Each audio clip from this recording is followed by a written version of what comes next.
How many of you seen the words that are on the screen right now? Don't urge me to leave you. Don't urge me. How many of you have heard this at a wedding? These words: don't urge me to leave you or turn back from you. Where you go, I will go, and where you stay, I will stay. Your people will be my people, and your God, my God. Where you die, I will die, and there I will be buried. May the Lord deal with me, be it ever so severely, if even death separates you and me. By a show of hands, how many of you have heard these words at a wedding? It's such a funny passage to use at a wedding. We're starting a series today from Advent Lessons from Ruth 1. We can go to the next slide. Advent Lessons from Ruth chapter 1, and it's entitled Hope for the Hurting. And this series is interesting. We're taking this passage of Ruth in the Old Testament and using it as giving us a better understanding or approach to this season of Advent that we find ourselves in right now. If you have a Bible with you, I want you to, or on your phone or on your device, let's turn to Ruth chapter 1. And I'm going to take a long time, a slower time today, going through this passage with you. There's so much richness and value in this passage that I want us to look at it. But I need to warn you that this message today might be a little bit of a hard one, because we're talking about a lot of hurt, and we're talking about a lot of pain. You hear these words that Ruth said to Naomi in weddings, but in the real context, it's two widows talking to each other.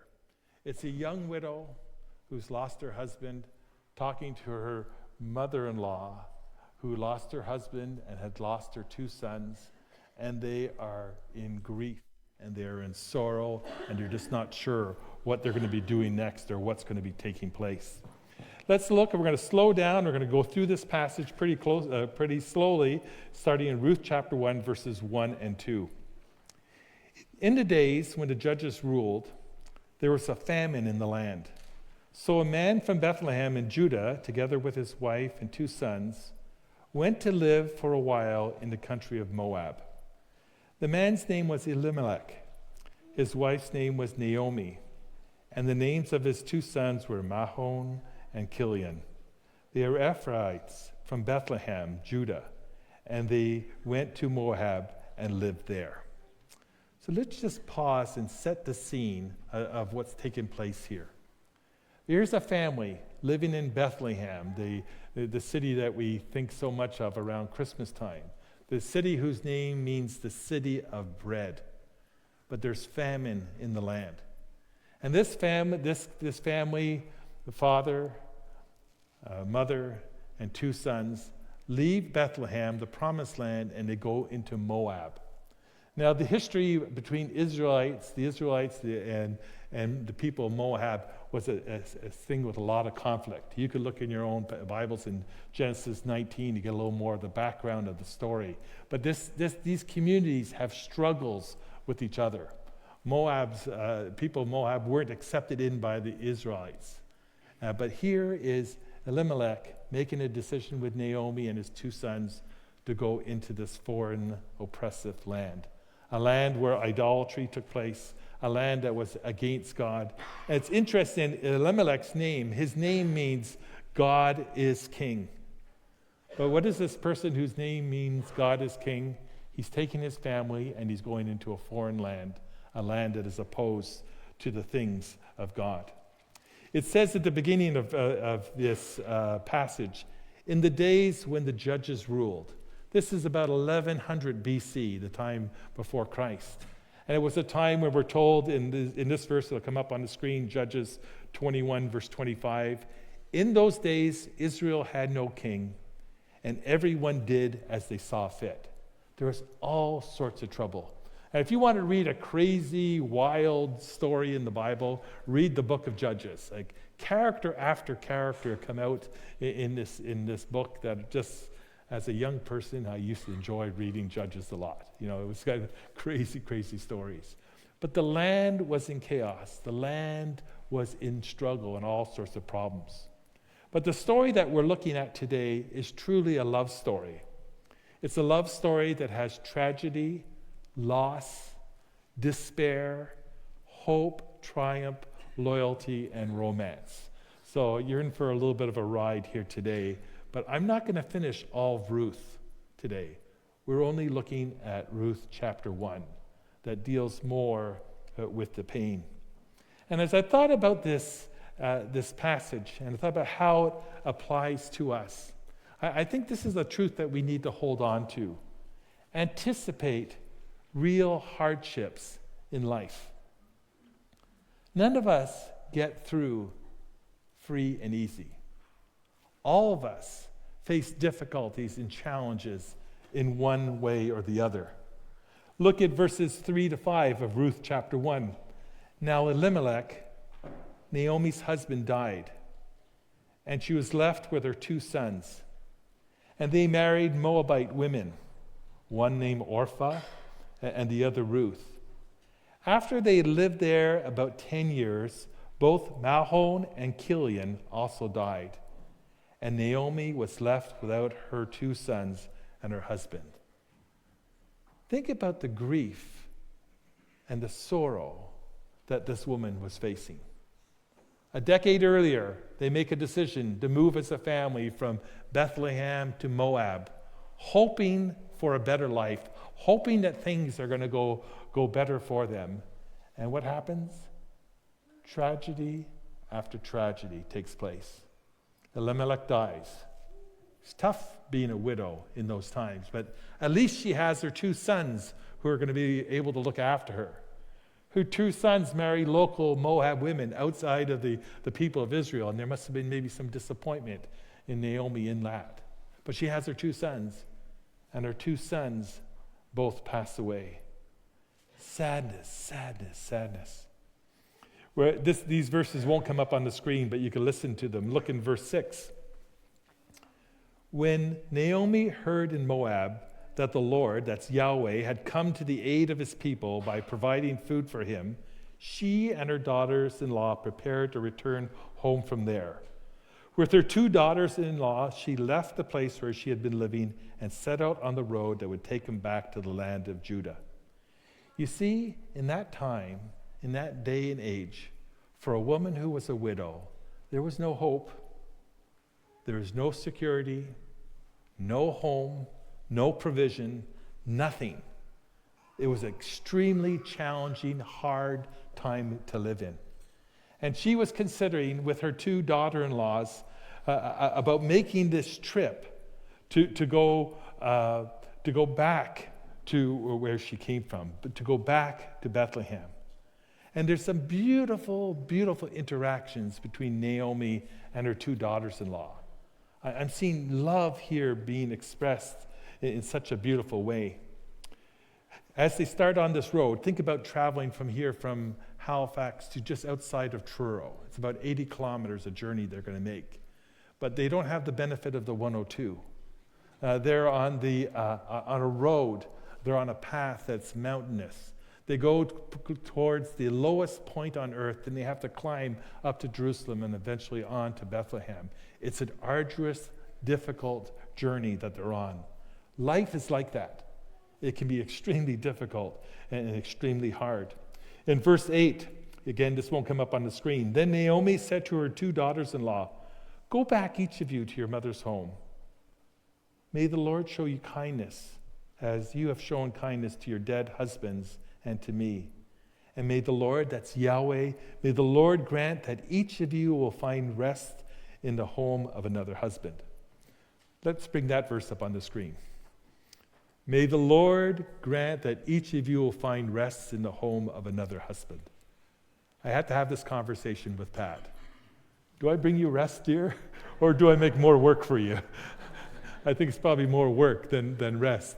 But the context of this verse is that Naomi was thinking about her Orpah and Ruth and saying, you would be better off if you found someone to look after you, because I have nothing. There's nothing that I have here for you. The character on the fiddler on the roof saying, to life, l'chaim. Remember that beautiful kind of song? And he says, life obliges us with hardships, so the words of wisdom would not go to waste. And he's talking about the struggles in his life. Do you ever wonder about the struggles that you're going through? And why God is allowing them? Have you ever wrestled with feeling that God has somehow forgotten you or messed up or hasn't come through in a way that you need? How do you respond to the tragedies and the difficulties that come into all of our lives in some time? Janet prayed.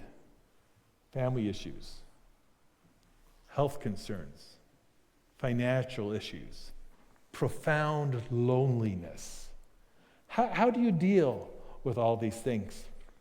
I was going through some boxes recently in my office, and I came across the slide, and this image will come up of a family. And I looked at this picture, and I said, who is this? So I had to do a little bit of detective work. It came out of my mother's pile. And my mother had passed away some 20 years ago. And so I contacted our local historian, my sister, who lives in Calgary, and I said, Lori, who are these people? And go to the next slide. That's my grandmother. And the woman that she has her hand on her shoulder, that's my great-grandmother. They immigrated to Canada in 1913 when my grandmother, the woman who I have circled there, would have been about 13 years old. In this picture, I think she's about 16 years old. And there's something that's missing in this picture. There's a mom with, count them, 9 children. When they arrived in Canada 2 years earlier, they came with 7 children. Now they have 9. And where is the husband? Andrew Borwick. Well, you could Google him, and if you Google him, his name will come up as one of the people that was killed in World War I. At 36 years old, this father of 8, most likely, signed up for the Canadian military and died in France. And if you go to Vimy Ridge, his name's on a wall there somewhere. What a profound tragedy this woman experienced. I circled my grandmother because she's the only one in the picture that I think I ever met. Perhaps I met one of the uncles, one of my great uncles there. But my grandmother had issues relating to family because of the experience of loss that she faced, because of the hardships that she went through. I found his Andrew Borwick's death certificate, and he listed his address on a street in Verdun, in the working class area of Montreal. And I looked up there, and now there's just containers that are there. The home was knocked down. It would have been a small tenement home. Anticipate real hardships in life. What do you do when you lose your husband? What do you do when you lose your father? What do you do and what do you feel when you lose your health? When you go through all sorts of difficulty? What do you do when your finances, the picture you had all in place, looking all good for a future, all of a sudden the economy changes and it's all gone? How do you handle that? Advent lessons from Ruth 1. Anticipate hardships in life, real hardships. They come. Look at Ruth chapter 1, verses 12 to 13. Ruth is talking to her daughters here, and she says, return home, my daughters. I'm too old to have another husband. Even if I thought there was still hope for me, even if I had a husband tonight and then gave birth to sons, would you wait until they grew up? Would you remain unmarried for them? No, my daughters. It's more bitter for me than for you, because the Lord's hand has turned against me. And there's no sugarcoating this. There's no getting away from this. This woman, Naomi, felt like God had forgotten her. That God had not only forgotten her, God's hand has now turned against her. And waiting is always really hard. When you're in the midst of struggles and pain, it's hard to wait for God to do something that you want God to do. Barrenness and loneliness and isolation is all through this heavy story. Some of us know what that's like. To want a child and not able to have one. To want to be married and to be on your own. To be separated from family, a distance because of economics or migration or whatever is taking place. Waiting is always hard. In verse 14, Naomi is encouraging her two daughters to go away. And look what happens in Ruth chapter 1, verse 14. At this, they wept aloud again. Then Orpah kissed her mother-in-law goodbye, but Ruth clung to her. And I have that word, that whole phrase, but Ruth clung to her, bolded in your handout and green on the screen just to bring attention to it. This is the same word that is used in Genesis 2:24, where it talks about how a husband and wife should cleave to each other, to be there and to be close. And Ruth is saying she sees that Orpah has left, but she says, no, I'm going to stay. This young widow who's lost so much in her own life, think about it, she married this Israelite, this Jewish guy, and she's a Moabite. So her own people would have had a little bit of suspicion about her. Now he's gone, and her father-in-law's gone, and she's stuck with her mother-in-law, and they're on this road, this dirty, hard road to somewhere, and she's not sure what's going to take place. But listen to how Ruth replies. Again, these beautiful words. But Ruth replied, don't urge me to leave you or to turn back from you. Where you go, I will go. And where you stay, I will stay. Your people will be my people, and your God, my God. Where you die, I will die, and there I will be buried. May the Lord deal with me, be it ever so severely, if even death separates you and me. What is Ruth giving up here? Ruth is giving up her homeland. She's given up her people. She's given up her way of life, her faith, her safety, her future, her destiny, everything. That is what Ruth is doing.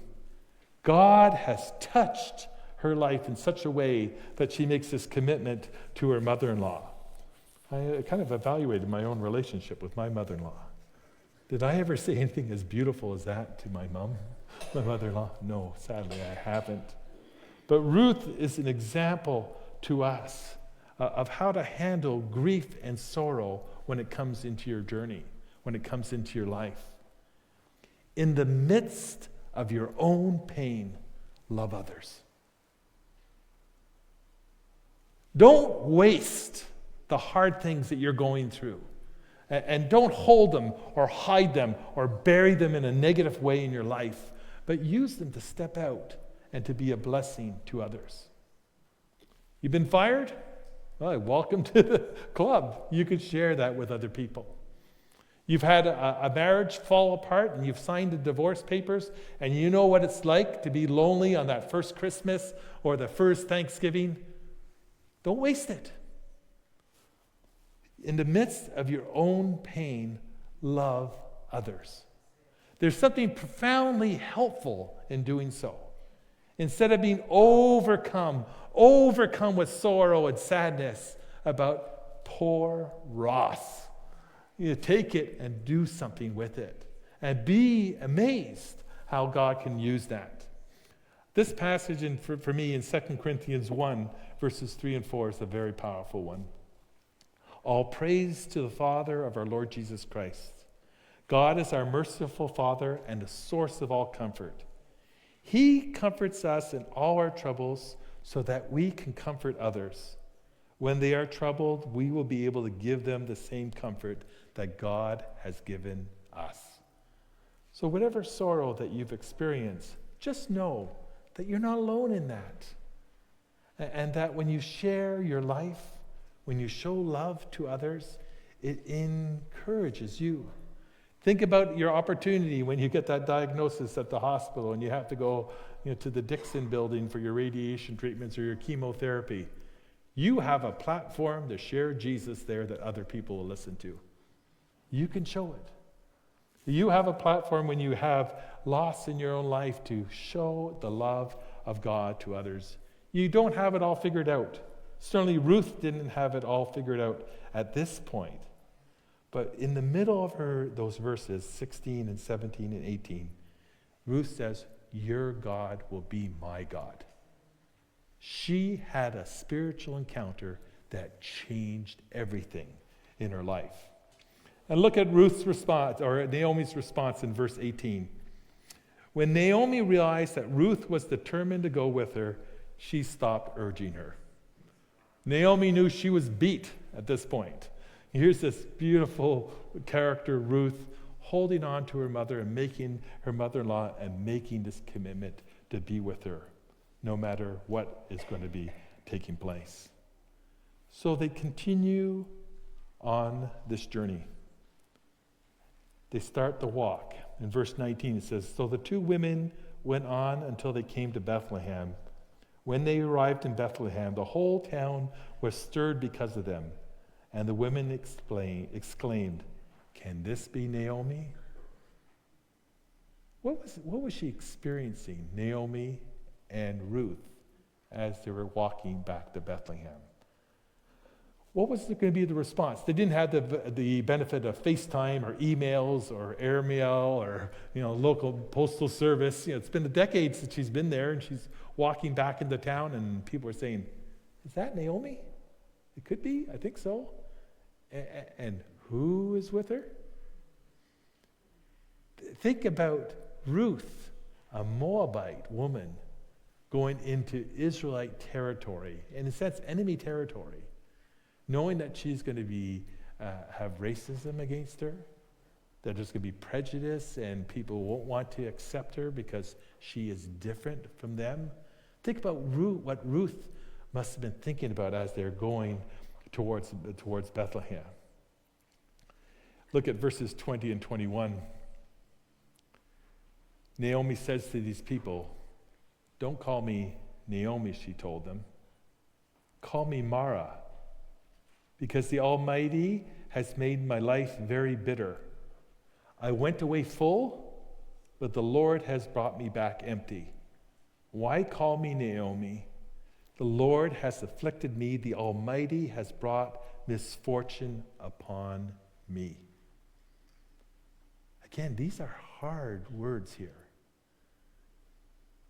Naomi is saying, my life's a mess, and God's responsible for it. In these verses, Naomi, the author of Ruth, we don't know who it is who wrote the story of Ruth for us.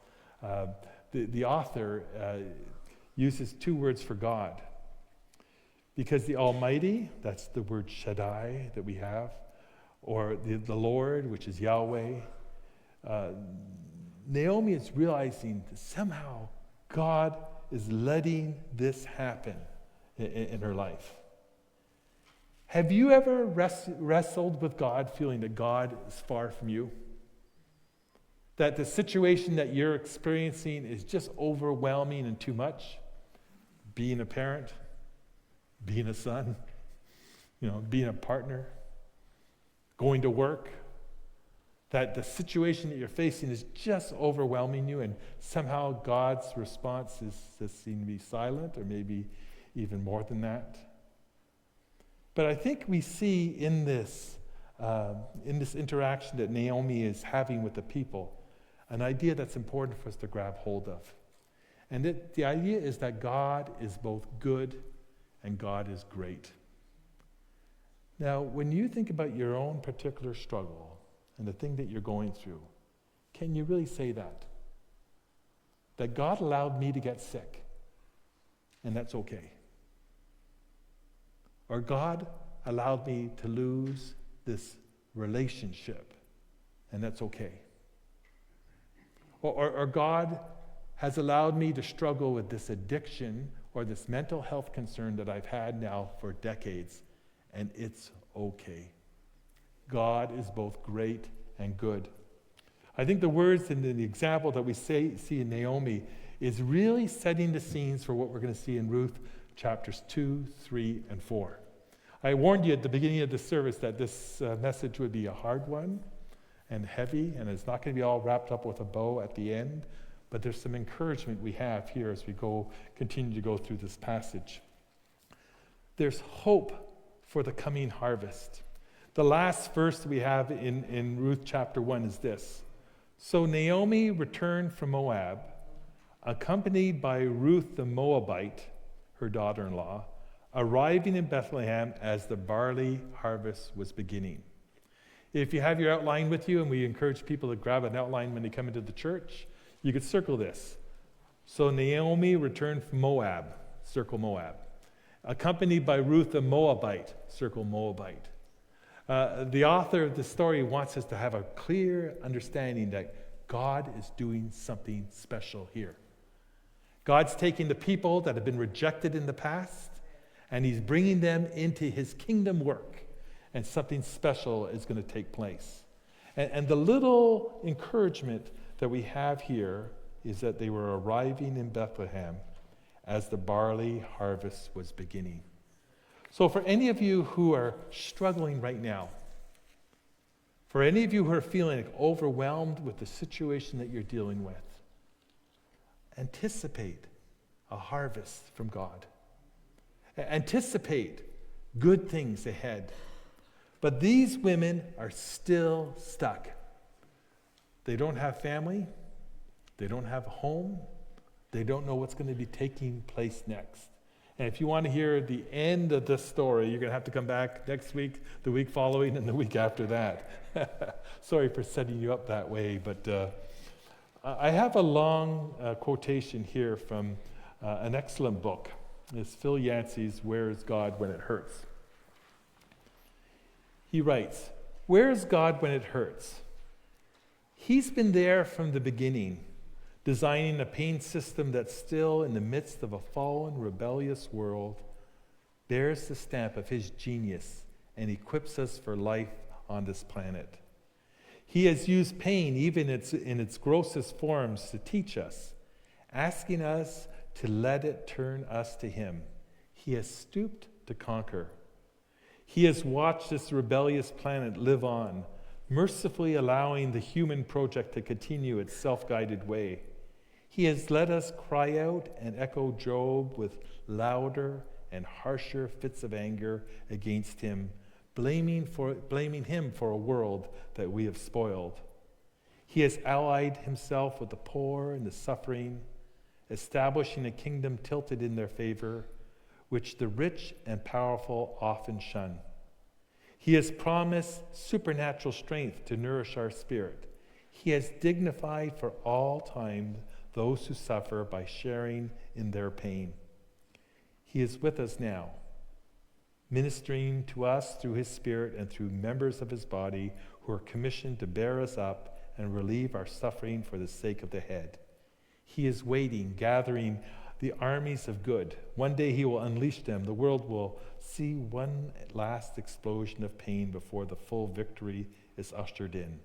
There he will create for us a new, incredible world, and pain will be no more. I really encourage all of us, grab that book by Phil Yancey, Where is God When It Hurts, and give it a good read. But this lesson, this Advent lesson that we get from Ruth chapter 1, is telling us something about the person of faith in Ruth. What a star. What an amazing woman. There's only 2 books in the Bible that are named after a woman, Ruth and Esther, and she's certainly the only Gentile that's in there. But God has a plan for her. And I would submit that God has a plan for each one of us as well. And what part of the plan is the genealogy of Jesus. What town did they return to? Answer is? What happened in Bethlehem some 2,000 years later? We're going to be celebrating that in a few weeks, right? On your sermon outline, there's this message about this devotional reading, Advent devotional reflections you could read that talks about the genealogy of hope. And we've printed off a number of copies. You could also download it to your device as a PDF. And we encourage you over the next few weeks as Christmas approaches to start reading one per day. And the one from Ruth was written by a Kenyan scholar is an excellent, helpful read. I got some of my ideas for this message from that passage, from that reading. So, what do we learn today? Hope for the hurting. God's at work. Let's pray. Lord, thank you for this beautiful story of Ruth that we're going to be looking at over the next couple of weeks. And Lord, I ask that you would just continue to teach us through the example of Ruth and the life of these people what you are doing in this world. As we wait, as we look forward to things being different, bring encouragement to those who need it here right now. Give us strength for whatever heavy task that we may be carrying. Lord, may our pain not turn us away from you, but may we run into your arms, because it's in your arms we receive blessings. I pray in Jesus' name, amen. We're going to continue our worship this morning by singing together with this next video, and I think it would be good for us to stand and sing together.